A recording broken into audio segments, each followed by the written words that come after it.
મહુવા તાલુકામાં રજીસ્ટ્રેશન થઈ ગયું છે. આગામી દિવસોમાં ખેડૂત ભાઈઓને રજીસ્ટ્રેશન કરવા માટેનો સમયગાળો વધારીને 31 ડિસેમ્બર કરવામાં આવ્યો છે.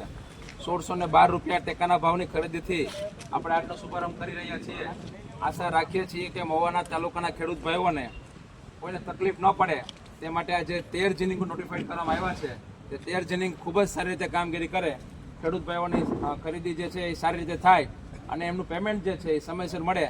તો આ અત્યારે જે આપણે આ વિસ્તારમાં કમોસમી વરસાદની જે સ્થિતિ ઊભી થઈ અને ખેડૂત ભાઈ જ્યારે તકલીફમાં મુકાનો છે, તો આપણે આ સરકાર જ્યારે આટલું સરસ કાર્ય કરતી હોય તો આપ સૌના સહકાર સાથે વધારે વધારે સારું કાર્ય થાય તે માટે આપણે આગામી દિવસોમાં કાર્યક્રમ જે બધા આયોજન કર્યા છે તે કરશું. આપણી વચ્ચે હવે ધારાસભ્ય શ્રી ઉપસ્થિત છે, તો પ્રાંત અધિકારી શ્રી પણ ઉપસ્થિત છે. વિનંતી કરીએ કે આપણે આ ઉદ્ઘાટન વિધિ જે છે એ કરીએ.